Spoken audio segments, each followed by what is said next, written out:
Mini episode 262 of the FDH Lounge is brought to you by Sportsology, delivering unconventional columns and webcasts about sports, TV, music, movies, and more. Follow them on the web at sportsology.info. The FDH Lounge. You'll want to schedule your life around it. A long time ago, on a gloomy, wet Cleveland spring night, two men stand alone amidst the late-night drizzle. Their voices echo across the vacant station parking lot as they debate the merits of the great American radio show that have been missing for far too long. On that night, an idea was born. That idea became the FDH Lounge.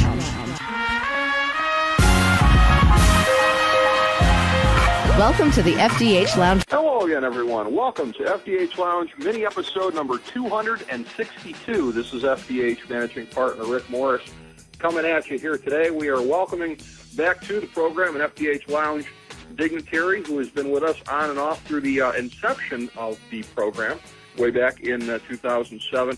He is a member of the 21st Century Media Alliance. More to the point, his entity, DOU Productions, is. So we work under the same creative umbrella, if you will, in association with a lot of the other new media entities in this group. We are spotlighting something here today. We talk about all things on the FDH Lounge. Certainly pop culture is right in there. We talk a good amount of pop culture over time. What we're going to be talking about here today is an analysis of celebrities, current celebrity culture. We are just over 1 year into the inception of the Celebrity Power 100 rankings on this gentleman's site. He has come up with a metric to gauge who is hot at the moment, and basically progressions up and down the chain here, who's gaining spots, who's losing spots, in terms of who we're talking about. Who are the names that are on the lips of Joe Sixpack and Jane Sixpack and any other little six-packs running around here? The gentleman that we're bringing on will help elucidate that for us here today as we talk about the current state of celebrity in America. You can reach him on Twitter if you want to tweet at him, at Raymond Smalley, but he works under the professional nom de plume of Platinum Smalls. So we welcome back to the program FDH Lounge dignitary and 21st Century Media Alliance member, Platinum Smalls. How you doing today, Smalls? You say I have been with the program since its inception on and off. This is a real Luke Perry to 90210 thing you and I have working here. It is indeed. It is indeed. And there is as there is no longer an impediment to having you on the program that includes boat shoes. Little inside joke there. We are able to do that. A little more freedom of motion in terms of who can appear with us on the program these days. Now that we are beholden to nobody.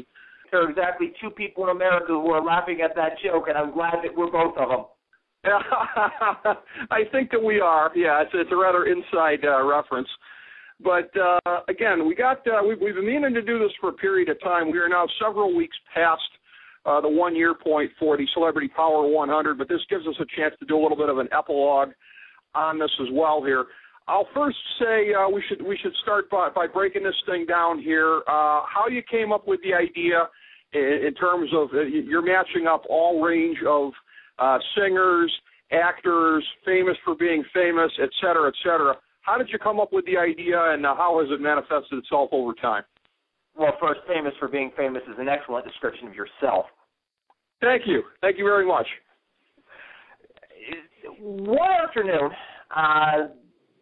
over a year ago, probably about 18 months ago, Time had just released their list of the 100 most influential celebrities.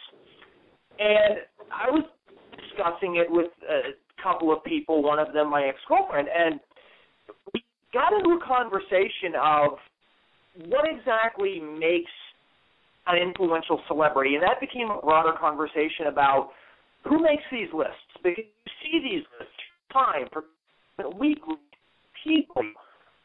You see these lists everywhere. Anything, name your modifier. And the conversation we had that night, it was a very long conversation, and by the end of the conversation, the consensus between everyone I had talked to, ex-girlfriend and otherwise, was these lists are all made by people sitting in a room. Doesn't matter if they're famous people, doesn't matter if we know the people or not, these are all people sitting in a room. These are all subjective lists. And the conversation I had that night was, we have all these metrics out there. This isn't 1950. I metaphorically worked with 11 celebrity herbs and spices, if you will, and looked at Billboard and looked at television ratings and office component. Well, what about a tabloid? Does that give too much of an edge to somebody like Lindsay Lohan? At this point, is famous for being a train wreck. I looked at all these metrics and changed things and boiled down things. And finally, one night, came up with April was right and felt reflected of the areas that are touched by celebrity. And what we ultimately decided was that with celebrity news and pop culture so ubiquitous, as I said, e-news can right to your phone, we felt like there had to be a element. Once we decided that, all right, how do we manage that? How do we control that? And we looked at 20 of the most read influential sites, from TMZ to E to Yahoo to People to Us Weekly, and eventually took 3 of those and introduced in the tabloid element to it.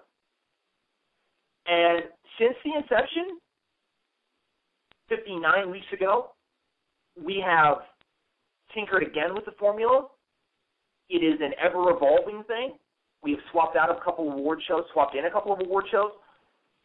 Is the formula finished? The formula is much like fashion, as was said in the Social Network. Maybe it's never finished. But if you look up and down the Power 100, based on we're coming off movie award season, we're coming off, obviously, music award season, we're going to the summer where the blockbusters are. If you look up and down this list, with the exception of a couple, you would be hard-pressed to say, no, I don't see that person in the most 100 powerful celebrities right now, most notable, most talked about celebrities. You would be hard-pressed to look up and down this list and not see not see someone that definitely, okay, they're where I thought they would be. Wow, I would think that person would be higher. It's an interesting conversation, and 59 weeks old, and as I said, the formula is an ever-evolving thing, and yet it is one of the most, there's nothing else like it, and it's one of the most interesting things that I think is out there to judge celebrities today. I apologize, Rick, I did not mean to, I know you're a big fan of Rand Paul, but I did not mean to be Rand Paul filibustering guns there. Well, the less questions I have to ask about some of these vapid celebrities, maybe the better it works out. But let me ask you this. Rick, how can you say you don't want to ask questions of vapid celebrities every day? You ask questions of me every day, and I'm quite vapid. I think you've established that by now. Yeah, point well taken. Well, let me ask you this.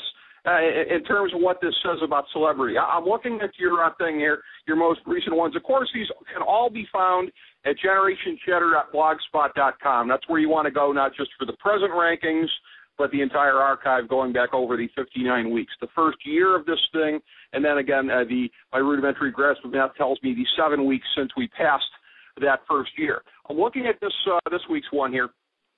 Up 12 spots, 2 people, Eric Church and Miranda Lambert. Now, Miranda Lambert in the last week, to my knowledge, did not sing the national anthem at the Super Bowl, did not perform at a sold-out Madison Square Garden or anything like that. Miranda Lambert was splashed on the tabloids for the allegation that her husband was spreading his seed on the side. So what does that tell us exactly, that something like that happens, something that is very deleterious to her personally, one would think, and she goes up 12 spots on your rankings? Thoughts? Miranda Lambert went up 12 spots on the rankings because Sunday night she won 3 ACMs, including female vocalist and song.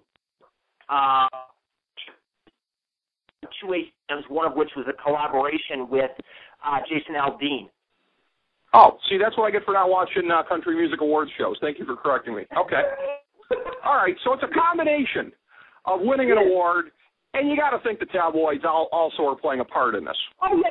And look, listen, look, it's a first point, and I actually not only we see the my latest web video, discussing the Kardashians. And to your point about, look, I'm not going to deny that Keeping Up with the Kardashians / Kourtney and Kim Take Miami / Scott and Kourtney Go Shopping for arugula salad on a Tuesday. I think that's the new spin-off. Look, I'm not going to deny that they do not garner some. The vast majority of Kim Kardashian is currently ranked 17th. The vast majority, the overwhelming majority of those points came from her being mentioned as part of the tabloid element and appearing. I'm not going to deny that.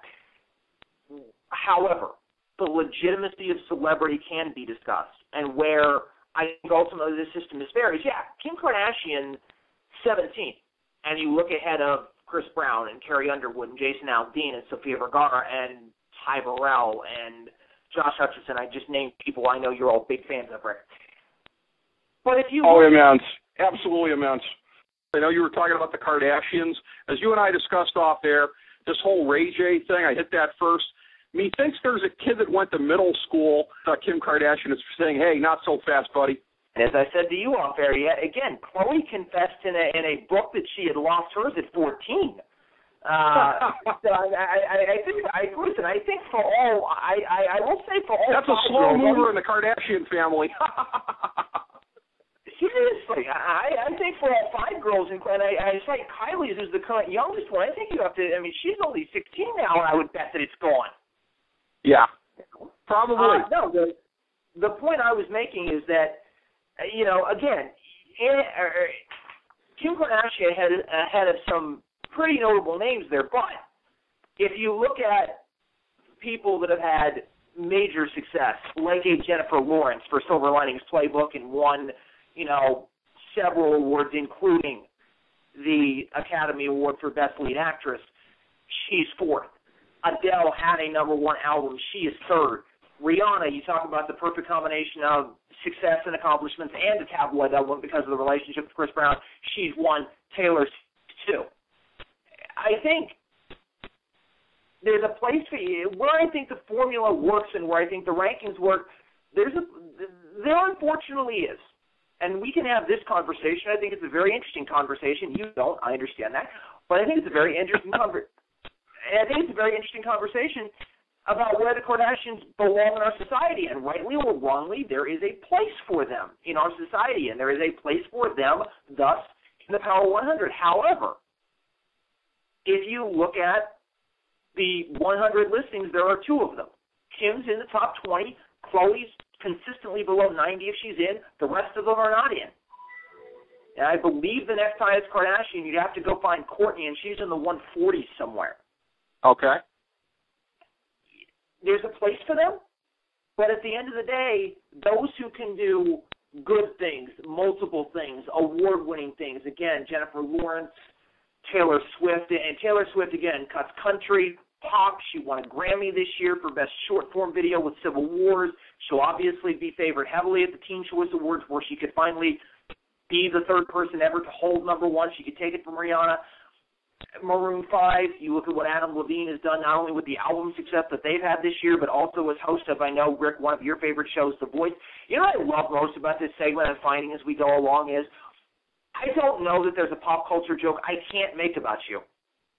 Probably not. Yeah. With my aversion to a lot of these celebrities here. By the way, speaking of Adam Levine, you have Maroon 5 listed as a unit and not their poof lead singer. Thoughts on that? That is one of those elements that, again, when we were having the initial meetings to maybe put this thing together, it was one of those things that we honestly could have gone either way on. Ultimately, we decided that if Adam Levine ever goes off and does a solo project or and much like Travie McCoy did with Jim Class Heroes, all right, they are the band, and the band basically ceases to exist without them. However, go back through the history of bands, and with few exceptions, can you name the bass player? Can you name the drummer? Can you name the touring keyboardist Rick, I know you can personally name every member of Rush, Yeah. but most people can't do that. And yet, Rush is a three-piece. I don't think it's that hard, but I get your general point. I think they had a tour. I think they had a fourth touring member. I do. They toured with extra musicians, and of course Amy Mann with them back as backing vocals. So yeah, they've had extras from here and there. But I mean, I get your point overall on that as far as the composition of that. We're talking music too. I see that Seth Green is number one among television actors. Is he getting any bonus points for his doppelganger being at the top of the charts with Thrift Shop? Wow.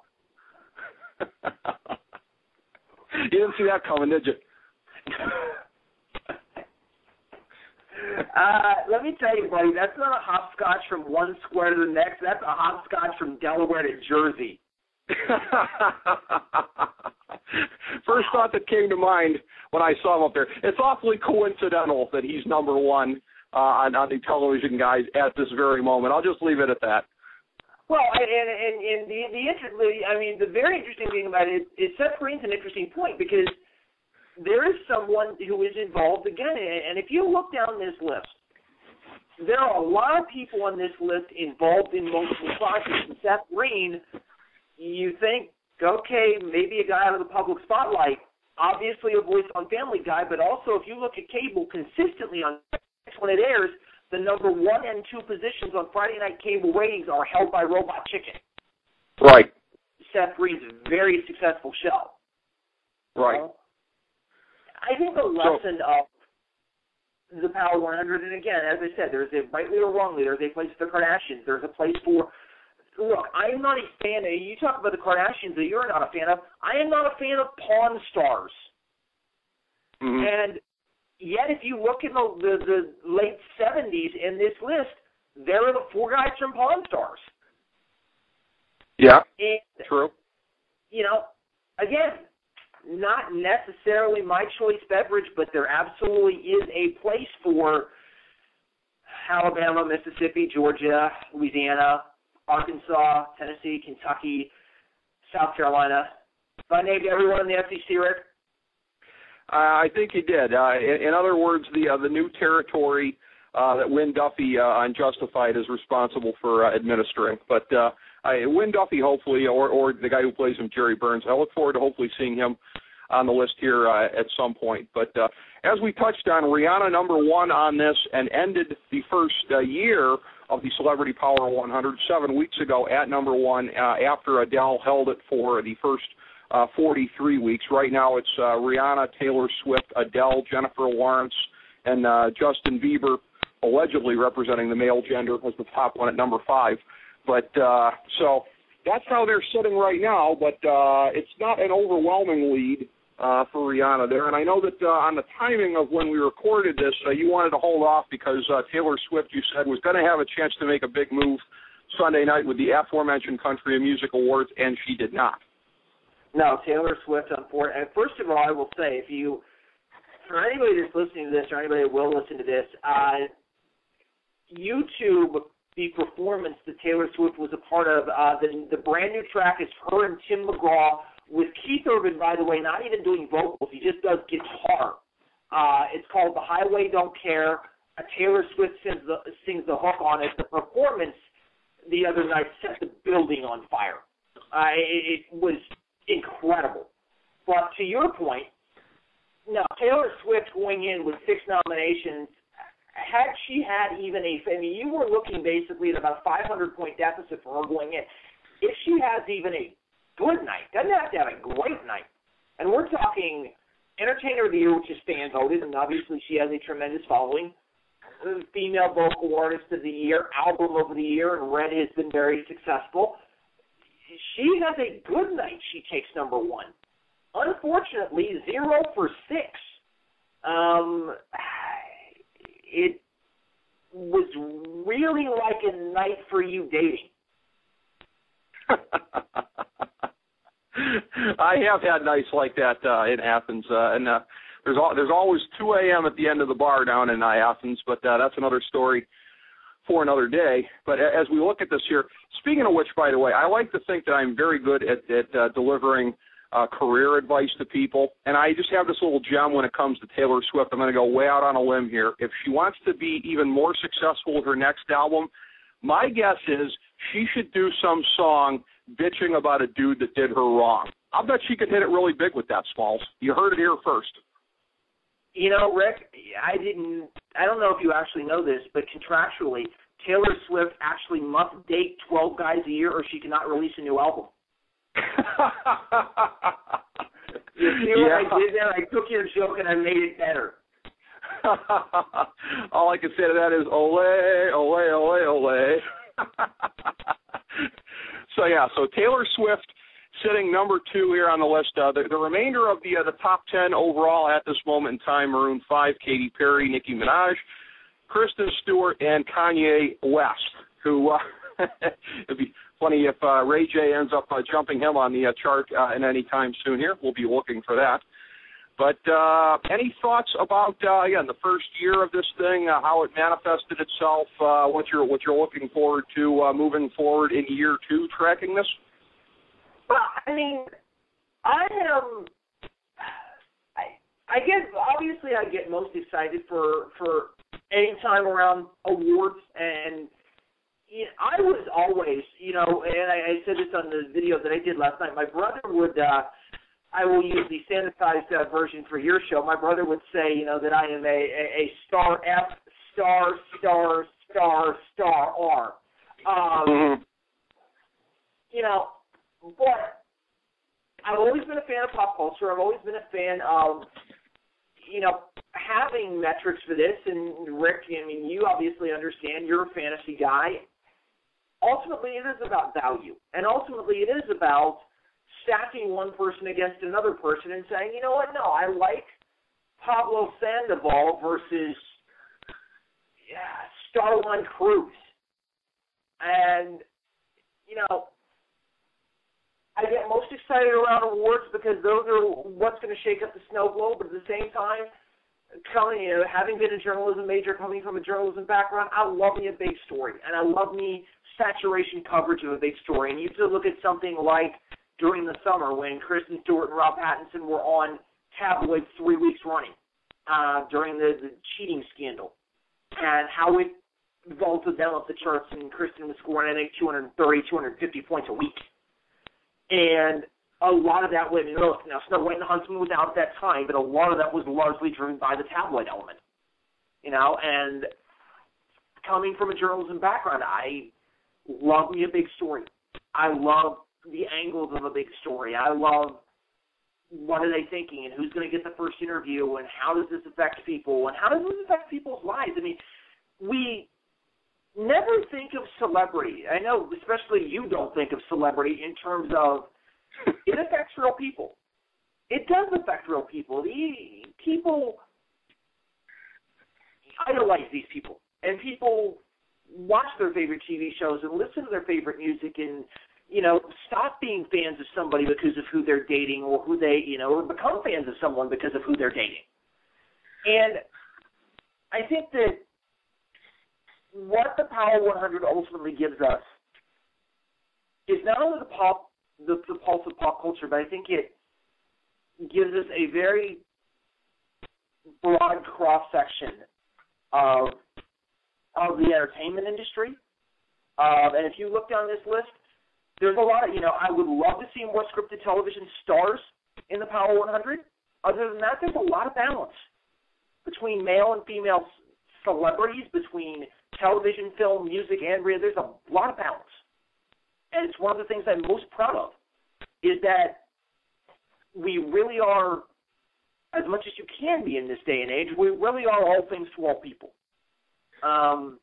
With the exception of people like you and, well, frankly, anything that you want us to be a part of, I don't know that I'm that interested in. I think I would be quite frightened by that. You've pretty much summed up how I feel about a lot of celebrities and this whole cult of celebrity. But obviously, I recognize that there's a lot of people that follow this thing. You were performing a tremendous public service, Smalls, for all those folks who are living through their favorite celebrities and have given up the hope of living their own lives. But and you know what? When you said I am performing a tremendous service, I got to tell you, Rick, I was very impressed. I was very impressed right there how you kept the vomit completely in your mouth and didn't let it fall into your lap. I mean, that is some A+ work there, buddy. I am a trained professional, if nothing else. But again, the Power 100, the Celebrity Power 100 can be followed at generationchatter.blogspot.com, which is the province of DOU Productions. You can also keep up with these things here on Twitter at Raymond Smalley. Go check everything out there. So, Smalls, it's been an interesting experience breaking this down here with you, and I know you and I have got some other chats coming up in the near future, doing some other analysis here on the program as well. I look forward to those.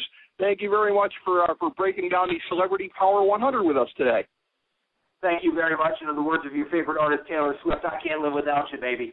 All right, my friend. We will catch you soon. Ladies and gentlemen, that is the great Platinum Smalls who was joining us here today on the program to break down the Celebrity Power 100, year one of it, and the state of celebrity and pop culture in America. We'll be doing this again here sometime soon with him. We thank you for joining us here today.